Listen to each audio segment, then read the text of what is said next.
I was 15 years old. I was just started high school and I had been, totally healthy and very active up until that point. And it was just one day I just couldn't, get out of bed. I couldn't make it to school anymore.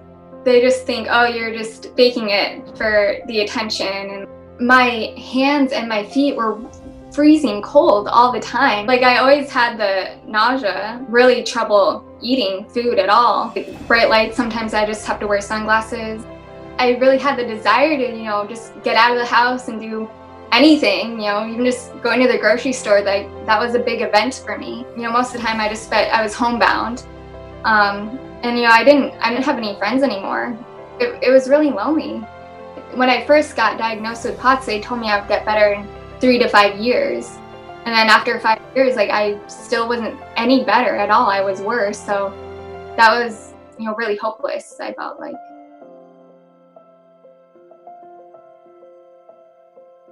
I just had like a feeling, I can't describe it. Like it was just like a feeling in my soul, like that I was gonna get better.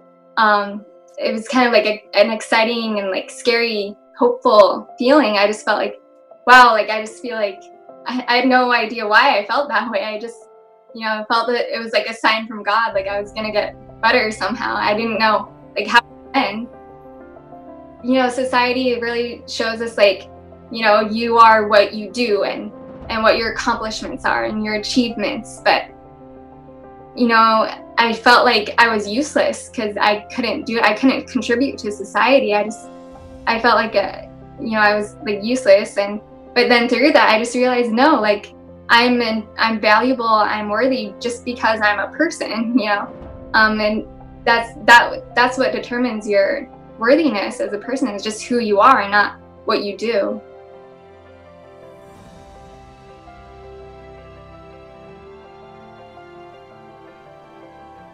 Hi, Kiki. It's lovely to connect with you. How are things? I'm good. Yeah, fantastic. Well, we managed to connect through the wonders of the internet. I think it was through Instagram, where you have a large following. And I want to thank you for coming to share your story today about your recovery. Look, I guess the place I often start with people is, when did things first go wrong? How long ago was it? And how did you first know that something wasn't quite right? Well, I was 15 years old. I was just started high school, and this was back in 2006. Mm-hmm. And I had been, totally healthy and very active up until that point. And it was just one day I just couldn't, get out of bed. I felt very lightheaded and very nauseous, and I couldn't make it to school anymore. Wow. And what happened? What happened when you presumably you went to the doctor, and what did they say? Well, at first, it took them about a month to really realize what was going on, and it was my heart rate was beating too quickly when I stood up, and my blood pressure was too low. So, like all my blood just kind of drained and pooled in my feet, and I just felt faint a lot. Right. Did they find the cause? Did they give you a treatment? Initially, they diagnosed me with neurocardiogenic instability, and they did that through the tilt table test. Right. But they put me on all these medications, and none of them worked. So about a year later, then they did the tilt table test again, and that's when they diagnosed me with POTS. Right. That kind of been a good year for a 15-year-old. Yeah. What was that like? Well, I missed quite a lot of school. Most of the time I was like homebound with a tutor, and so I kind of did my classes remotely. And what was it like? What did everyone say to you? I mean, did people believe you that you were ill? Did you ever have any difficulty? Not all. They just think, oh, you're just faking it for the attention, and like, yeah. But yeah, crazy, isn't it? So what happened from there on? Did the symptoms grow or change? Well, I still had the lightheadedness and nausea, and so through the years, they got worse, and I got more symptoms like the chronic fatigue that was really bad, and I also had really bad anxiety. Hmm. So, and did I mean, it must have been strange to get all these additional symptoms. I mean, what do you think was driving the anxiety? Had you had anxiety before you got ill? No. No. Mm-mm. So do you think it was I just just felt like a symptom, or do you think it was because you were having, because it's so difficult being ill? I think it was just another symptom. It felt like, I wasn't worrying about a particular thing. Mm. I just felt like my brain, it was like, you know, like screaming in my brain, like trying to like claw itself out. And like I had no idea why. Yeah. I didn't have any thoughts. Yeah. No. Absolutely. Yeah. What happened leading up to the first time you started to have? I mean, was there like a day where you suddenly went, "Ooh, this doesn't feel right," or how did that come on? Was it like overnight, or was it gradual? No, it was overnight. It was Yeah. like night and day. One day I was totally fine. The next day I just couldn't sit up How anymore. confusing, isn't it? You Yeah. must have been going, "What's going on?" Yeah. and and so, what happened? Did anything happen leading up to the illness? No. Like, if you think about the 12 to 18 months, did you have any major events, or did you have any sort of physical things or medicines or anything that led up to this? It just came out of the blue? It was totally suddenly out of the blue. Right, right. And then, okay, so then 12 months in, you get a diagnosis of POTS, and then after that, you start to get chronic fatigue syndrome, chronic fatigue symptoms. Did you get a diagnosis of chronic fatigue syndrome as well? Or did they just keep the diagnosis of POTS?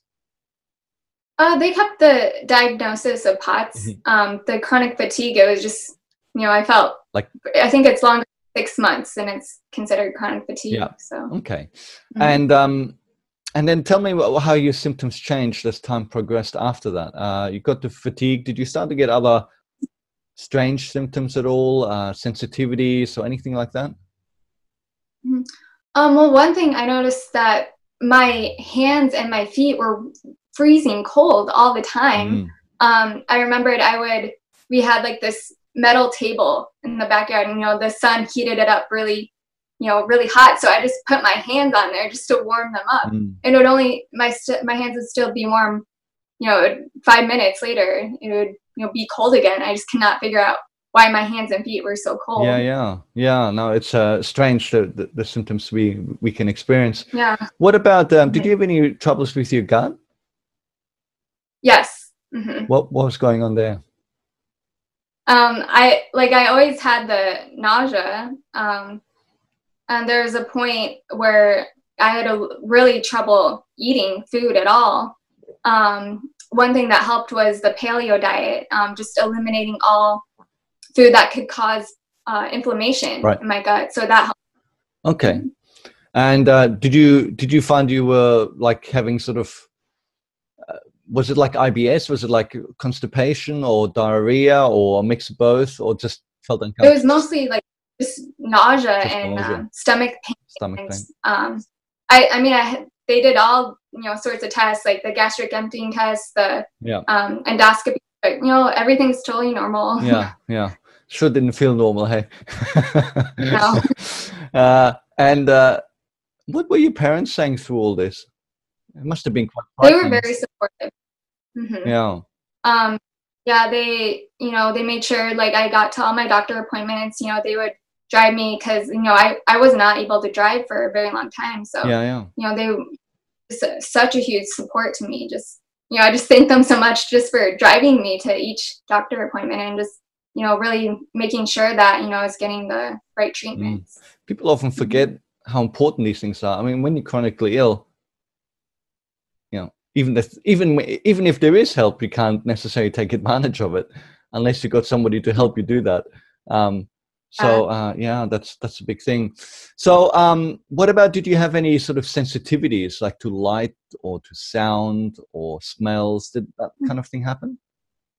I had a little bit of light sensitivity. I didn't like bright lights. Sometimes I just have to wear sunglasses if there's like bright lights or like flashing lights. Yeah. And with your fatigue, did you find that it was always there, or did you find it changed? I mean, what did it feel like to have that fatigue? That was interesting because I went, 5 years without experiencing fatigue, Mm-hmm. and then I just got it like suddenly. Okay. Oh, okay. So 5 years you had the POTS, and then the fatigue suddenly came in. Yes. Hmm. And when it came in, was it like there all the time, or was it? Did you find that when you did something, it got worse, or did it get worse straight away? What was it like? It was pretty constant. Pretty constant. Okay. Yeah. What would happen if you exercised or anything like that? Were you still able to exercise or do anything, or was the POTS too bad?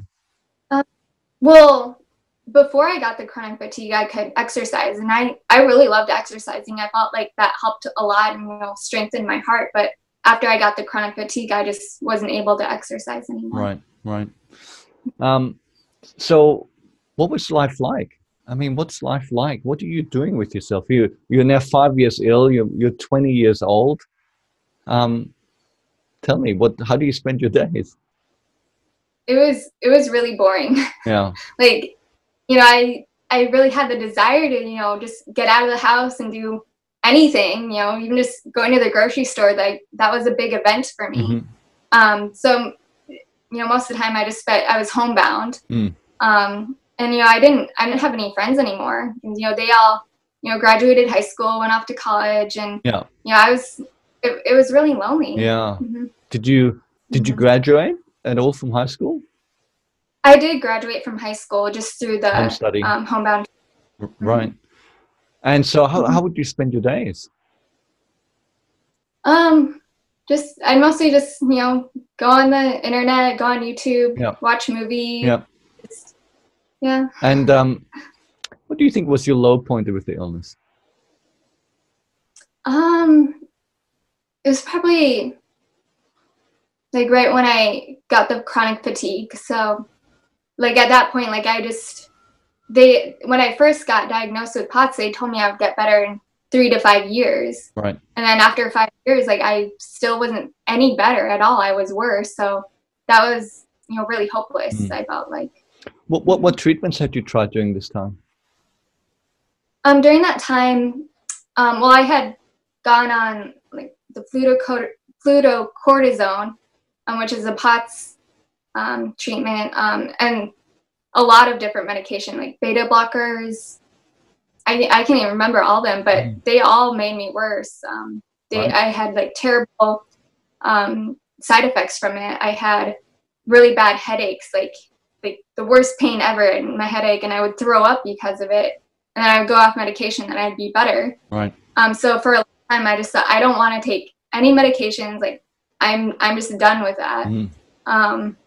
So in the meantime, one of the treatments, like I had neck pain, so I started going to a chiropractor, and he noticed that my jaw was a little like misaligned. So they thought maybe, I don't know, there's some compression going on that's, causing the POTS. So I did orthodontic treatment, where they kind of fix the alignment of the jaw, and I was just doing that, and I didn't really know what else I could be doing. Yeah. Do you have problems like with immunity? Like, did you find that you were getting flus or cold kind of symptoms often, or were you getting like swollen glands or anything of that sort of nature as well?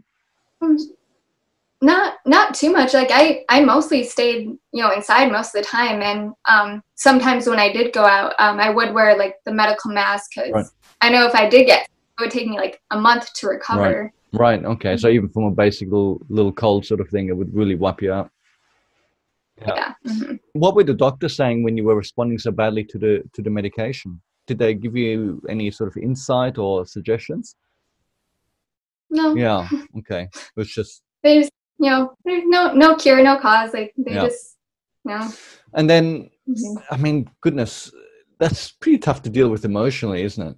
I mean, it's one thing to be ill, but it's another thing to be in this limbo where nobody knows what's going on. Did you think at that stage that did you still think you would recover, or had you started to wonder whether you would stay sick?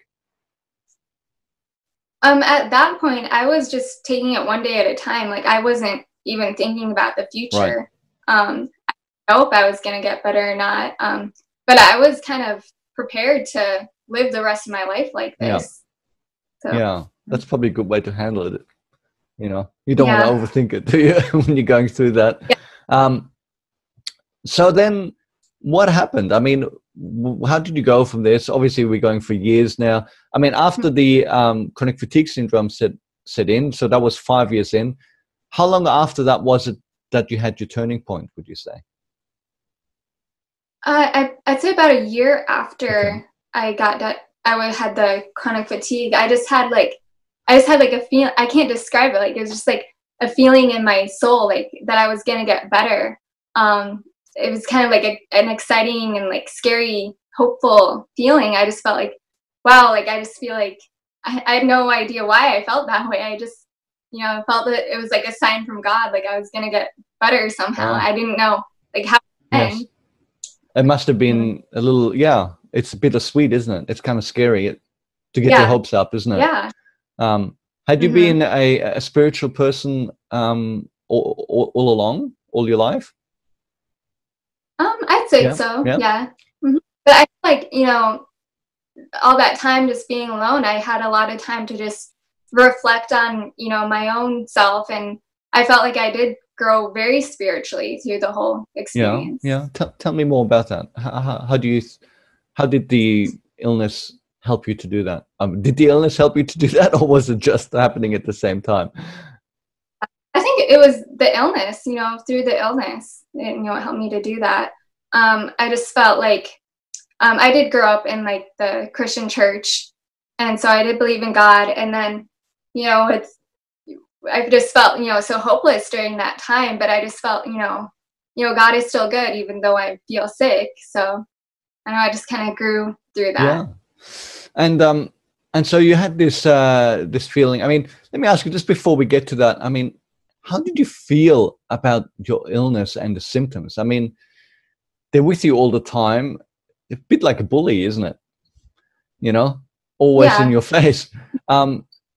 And you mentioned the anxiety, although you described it really as a symptom, which I totally understand, by the way. I totally get where you're coming from. But I mean, there's also an element of, I mean, it's pretty tough emotionally, isn't it, when you have these symptoms all the time? Did you find that you had like a strong emotional reactions when your symptoms got worse? Did it upset you a lot? No, I was so used to it by that point. It was like every day. It was just almost numbed out to it. Yeah.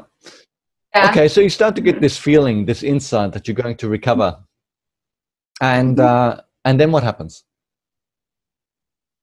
So then, like, all of a sudden, I just happened to find a POTS treatment center down in Texas. Right. And so my brother just happened to be going out to college there, and we were driving out there anyway. So I was like, well, why not just try it out? And they did biofeedback therapy. Ah, very good. Yeah, so it kind of helped me like learn how to control my breathing and like with that control my heart rate. And then through that, like it warmed up my hands. Like I was able to like, I don't know, somehow, breathing and like pumping the blood through my body, like my hands and my feet warmed up. And like that gave me so much hope because I didn't even know why my hands were cold in the first place. And I learned it was just, just not breathing properly. It's very powerful when you do something and something changes, isn't it?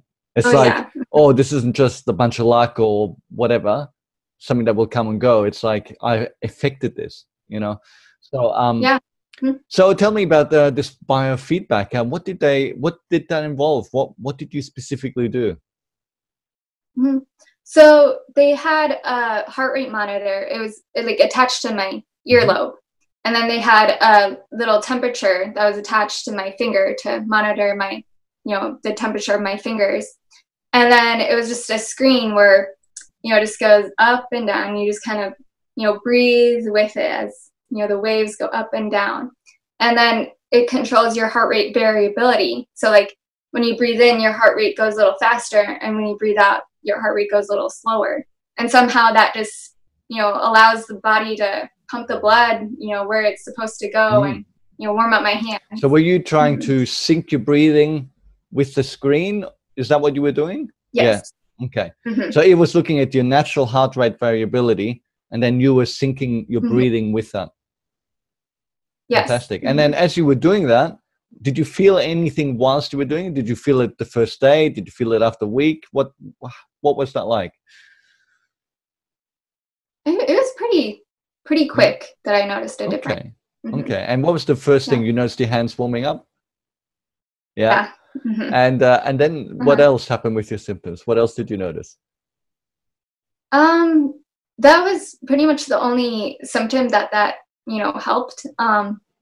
And then I would also kind of try to, stand up and do it as well. Because, that when I stood up, my heart rate got so fast. So, I tried, even after I left the treatment center, I downloaded, like, there's an app, you can download. So I would, like, do that and just practice every single day. Right. Okay. Just on your phone. And what kind of a sensor would you use? I bought the sensor, like the little ear. And then you plug that out. Okay, fantastic. And then now with your POTS, let's just talk a little bit about that. Your symptoms of the POTS. When you'd stand up, you'd get like tachycardia, right? You'd get like a racing heart. Can you tell me what did that feel like? I mean, to someone who hasn't had it, how would you describe it? Like, I just felt like I had to lay down.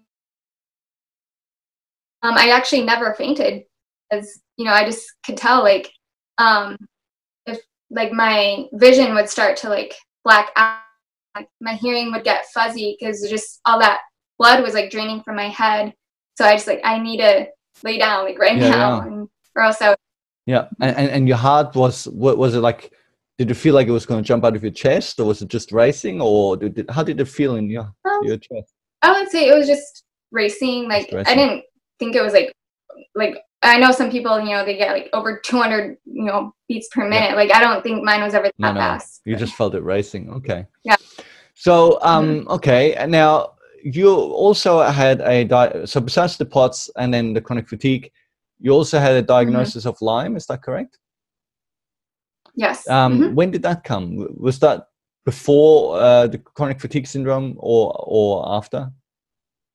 That was after. So after I did the biofeedback therapy, it was maybe about a year later. I was part of these POTS Facebook groups, and it was just a woman on there. She just was recommending that everyone with POTS get a Lyme test because she had POTS for a long time and she was diagnosed with Lyme, and then all these other people on this group the same thing was happening. So I went to it was still my pediatrician because, I was under 18 when I got sick, and she knew my whole, story with the POTS, and I asked her for a Lyme test, and she just was like, what? Like, no, you don't have Lyme. Like, this is nothing. Like, she just thought it had nothing to do with each other, but she, got a Lyme test for me anyway. It was the Western blot test, and it came back positive, and she was just shocked.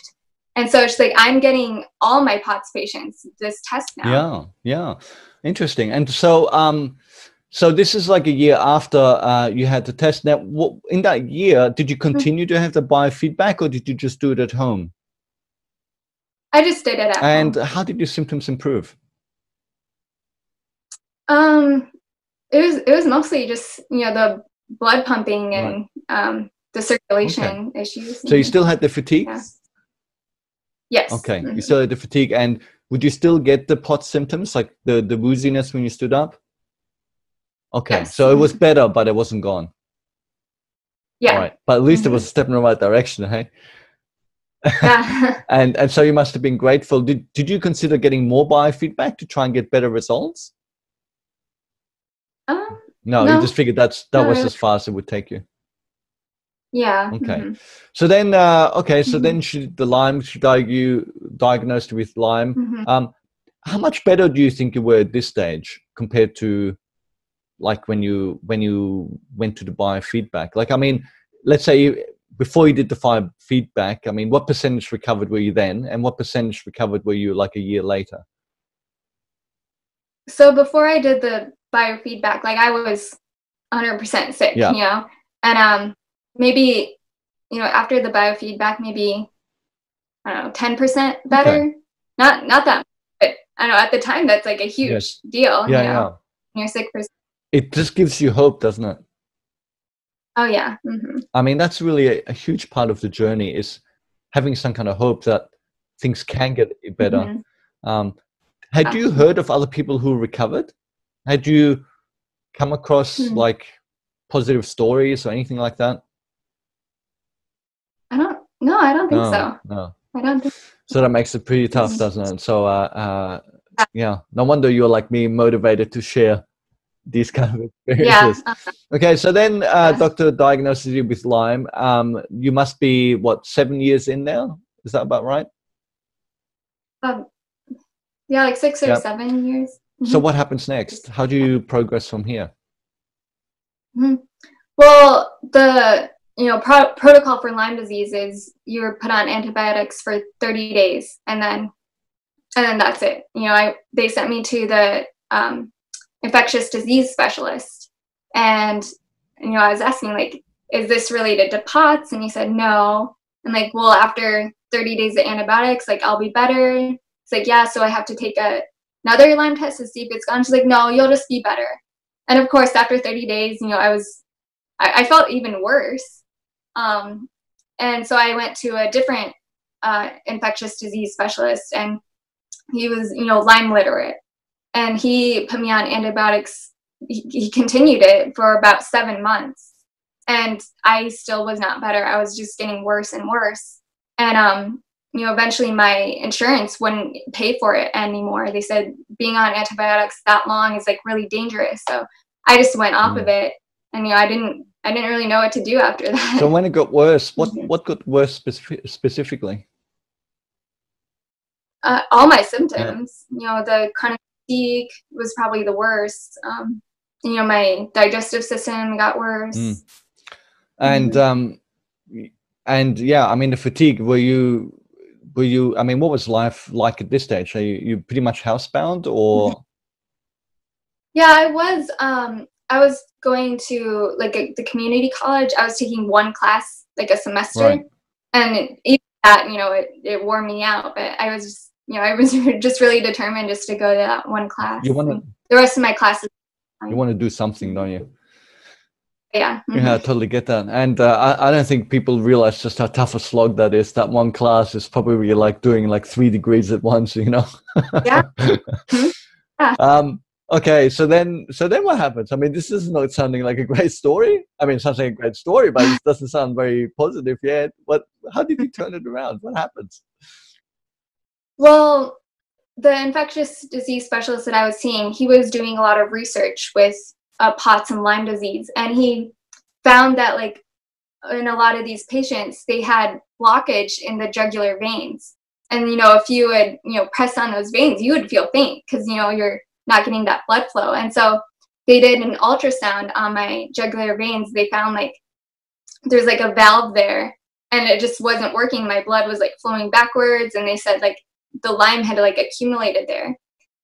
So the way to get rid of that was to do this surgery.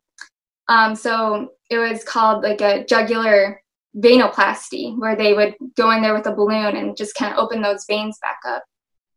And that was like minimally invasive. They went through a vein in my leg, through my heart, and they just kind of opened those veins up there. And while they were doing the surgery, they were checking other veins to see if they were compressed, and they were, but they couldn't do anything about it because it was, being compressed by my like spine or, just bone. So they, couldn't do the balloon there.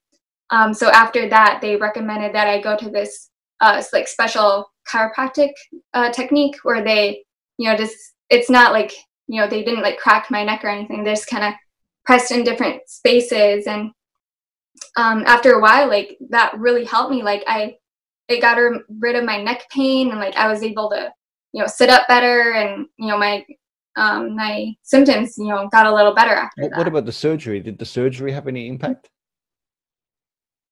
I think so. And it's so hard to tell when, like, it did feel like, it was so gradual. So it wasn't obvious, but, like, after the surgery that you felt better right away. Yeah. Okay. So after surgery, it's pretty much the same. Is that what you're saying? initially? It was a A little tiny better. bit better. Yeah. And then you started doing this chiropractic work, and Hmm. then it like made it just a little bit better or a lot better. Maybe I was probably about 50% better by that point. Wow. Okay. So how long Yeah. did you do that chiropractic work? A few A few years. years. Okay. Yeah. And Hmm. so did you do anything else during this time? Around that time, that was also when I tried the paleo diet. Okay. So that, you know, really helped too. Okay, so you went on a paleo diet and did these chiropractic treatments. And can you describe these Hmm. chiropractic treatments? You were saying they were just like massaging, or they were more gentle than neck cracking, you were Um, saying? yeah, they just kind of like, it was called Nucca Chiropractic, Hmm. NUCCA.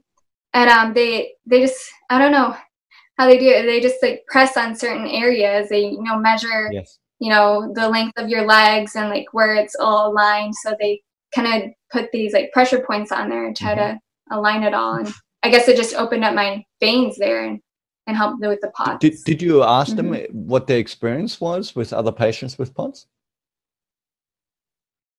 Um, well, I remember for the surgery, I was one of the few POTS patients that got it done, and like I was really young. Like, you know, most of the other patients there, they were older and they were getting it, you know, for different reasons. So Mm, like I was one of the first ones who did that mm. treatment.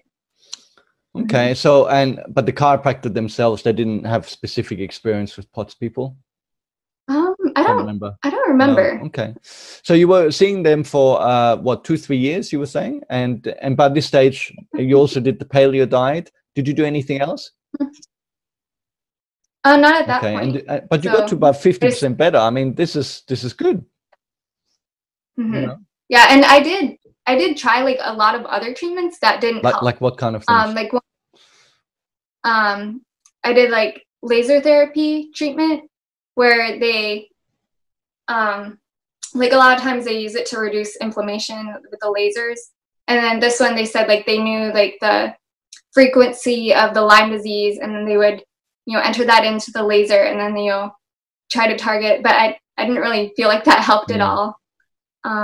What other?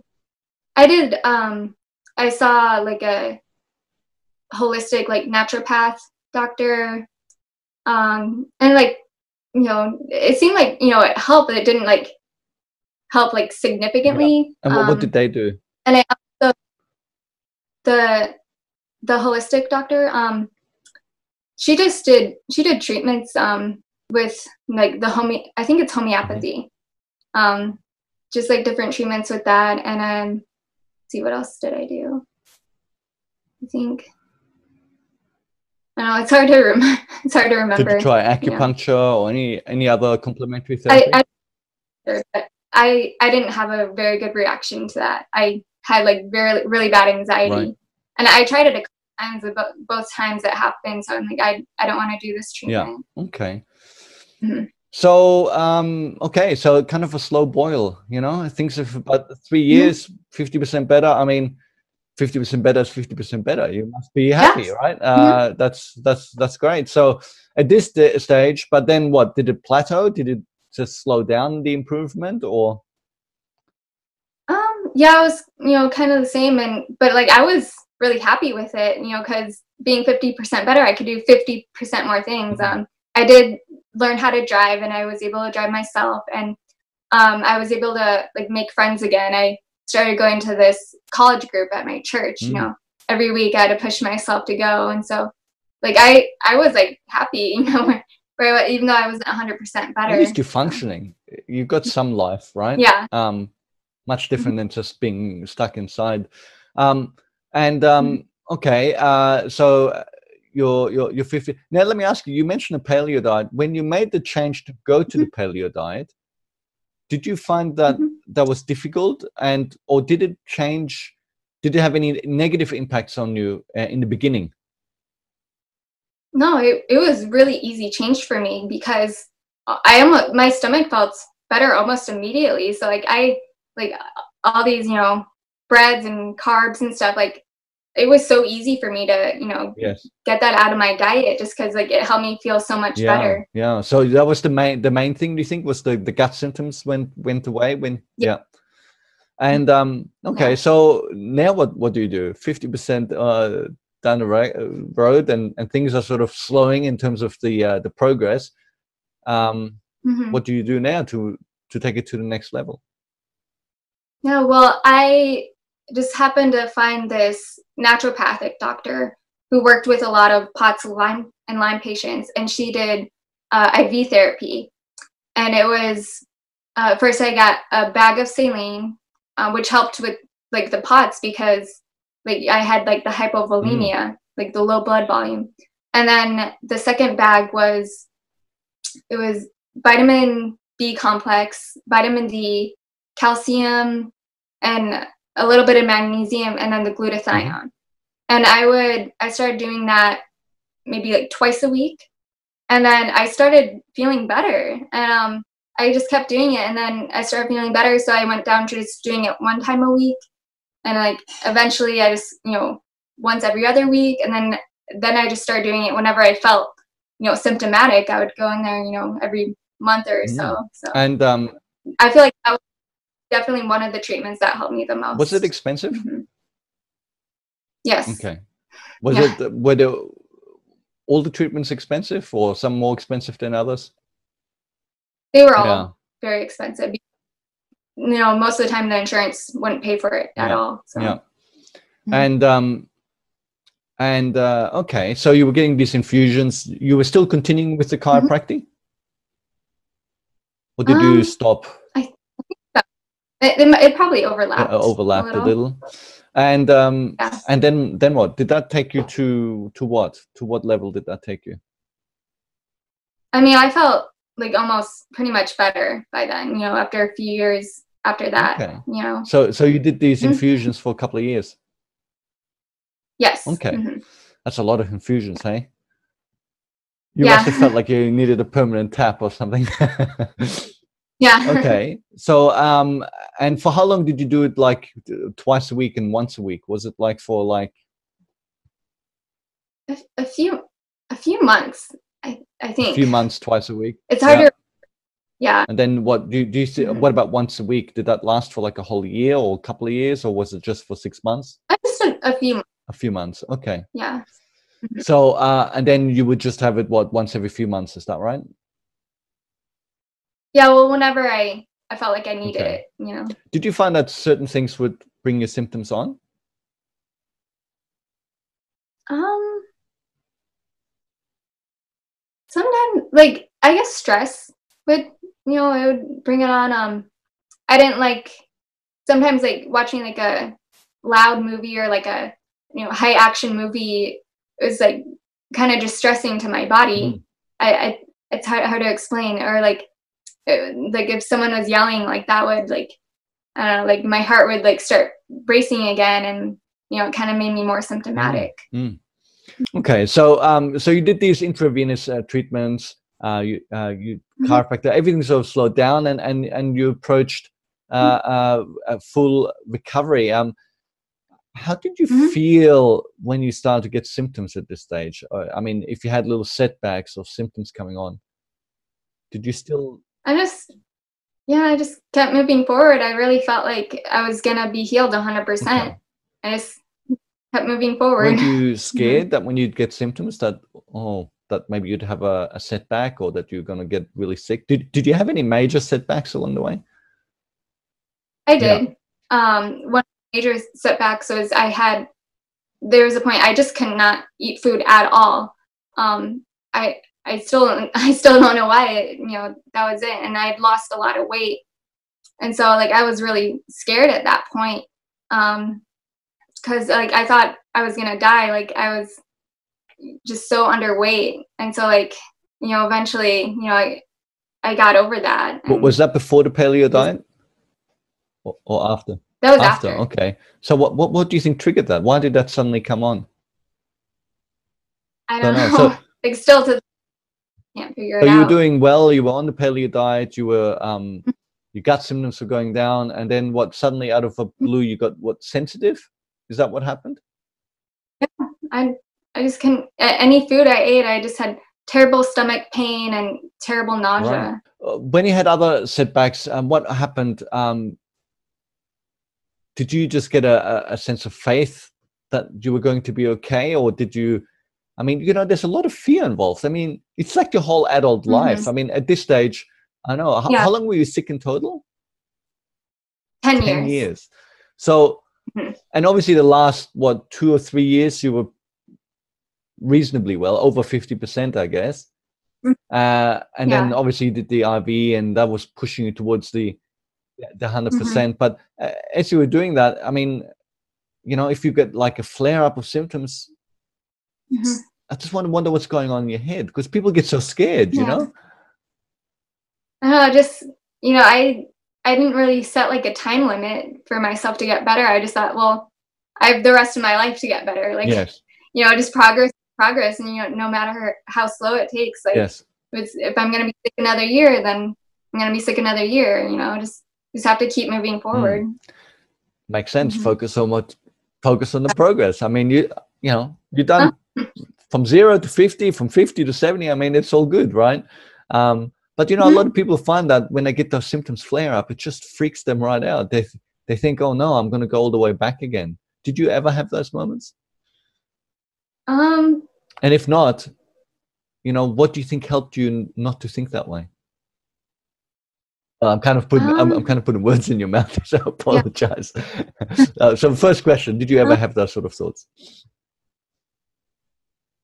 that I would Really like get sick not again? get Yeah, better. or that you would slide back really badly. Thanks. Yeah, right. Mm-mm. I just really felt I was gonna get Yeah, better. awesome. I mean, because it's a pretty scary time, especially when you had all that weight loss. That would have been, particularly unsettling. What do you think helped you to deal with all this? Well, there was a few times I did go see a counselor. Hmm. Yeah, I had to, try out a few different ones, and then I found one who was familiar with chronic illnesses and POTS. So, just talking about it really helped. And I also had made some really good friends at the church, and just talking about my feelings and how I'm feeling throughout the illness, like that helped me Mm, heal, not emotionally. And I feel like healing emotionally also helped me heal physically. absolutely, absolutely. And did you find that, because I mean, it's pretty, you're saying, obviously stress was impacting your symptoms, making your symptoms worse. So, if stress, like, some physical stress of doing something, did you find that when you did physical things that things would get worse? Like if you pushed yourself too much? Yeah. Like, when I was going to the like college group, it was just once a week. It was just a couple hours in the evening on Thursdays, and the whole day on Friday, I would just be in bed the whole Yeah, day to recover. yeah. Did it make you, Yeah. again, like many people then become fearful of going to do these things? Did you not get a bit disconcerted by that kind of thing? I just knew I just had to keep moving forward. I just had to keep doing it. Like I couldn't get better, just not Yeah, trying. yeah, yeah. I would kept better. Did you Hmm. ever think that maybe you wouldn't go on a Thursday because you're going to pay for it Oh on a yeah, Friday? yeah. Did you Uh-huh. did you not go at sometimes, or did you? Oh Yeah. yeah, Okay. yeah. There's some I just couldn't make it, and sometimes, um, even like halfway through, like I had to like call my mom to pick me up, and like I'm not feeling Yeah. well. I have to leave. Yeah. Hmm. Gee, it really knocks your confidence, doesn't it? I mean, you're Yeah. so vulnerable in the world, aren't you? When Hmm. you Yeah. when you're like that. So yeah, what do you think helped you? Do you think the people around you had a big impact on keeping you positive? I mean, because it strikes me that this is a terrible adversity for a young girl to go through, and Hmm. Yeah. I feel like you handle it. I'm sure you had moments you handled it terribly, but you sound like you had a great attitude even after so many years of suffering. And I'm wondering, Hmm. what do you think was key for you to allow you to do that? Um, Was it I don't just how you know. were? Yeah. Okay. Do you think you Yeah. think your faith Yeah. had anything to do with it?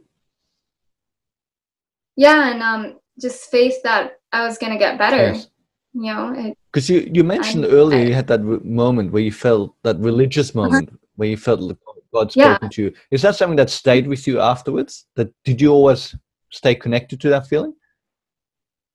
Yeah, I feel like, you know, I just knew I was going to get better even after a setback, and you know, I just kind of figured that's just the path to healing. You know, it's full of setbacks. Yeah. And Yeah.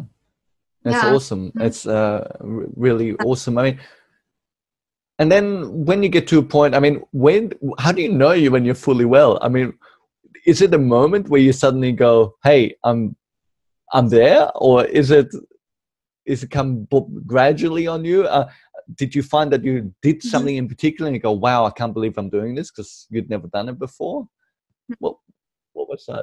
Well, it did happen very gradually, but and a lot of times, like, you know, I thought I was better because, you know, you know, especially, oh, I was able to drive. I can drive now. Like, I felt like I was totally better, but I mean, I still had symptoms. I was still, you know, debilitated by them. But like, I don't know. It was kind of hard to tell when I was better.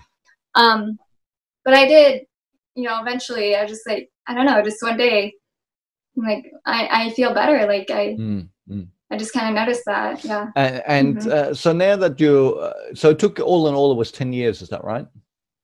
And how long have you been well now? About 2 years. 2 years. Yeah, around 2 years. So tell me, what have you been able to do since you're fully well? Can you exercise now? Can you work? Can you study? Yep, everything. Are you doing all of that? Yeah, I love going to the gym. I'm just, you know, I run on the treadmill and I'm like, I have a smile on my face. Like, I can't believe I'm probably like the only person smiling at the gym. And like, yeah, the driving was a huge part. Even then, like, you know, I'm stopped at a stoplight. I'm just smiling. I'm just so happy. Like, I'm physically able to drive.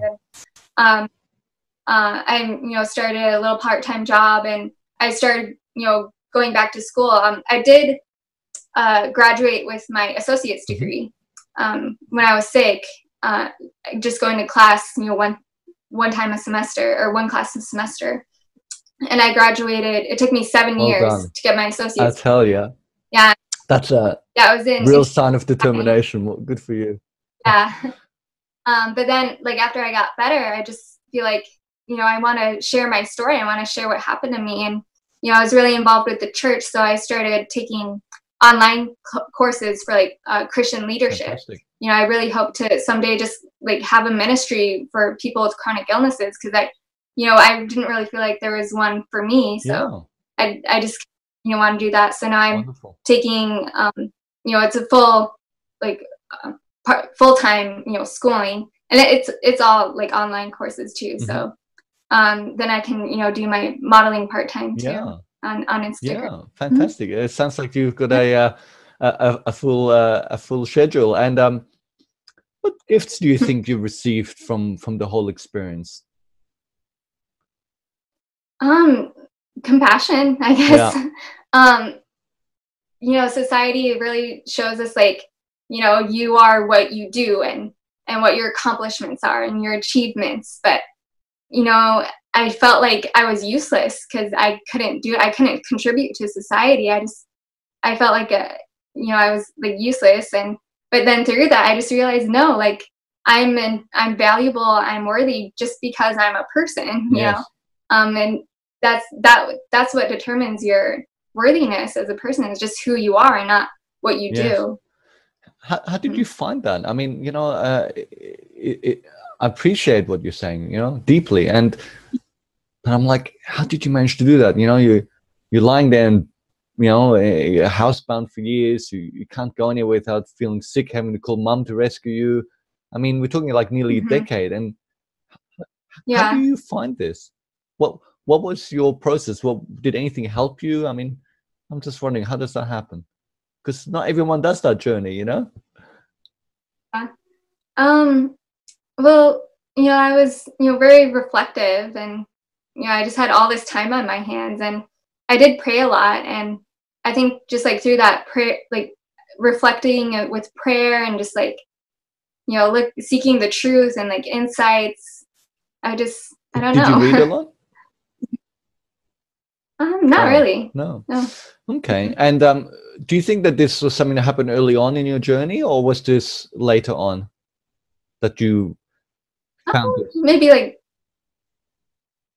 maybe probably later Later on. on, Yeah. yeah.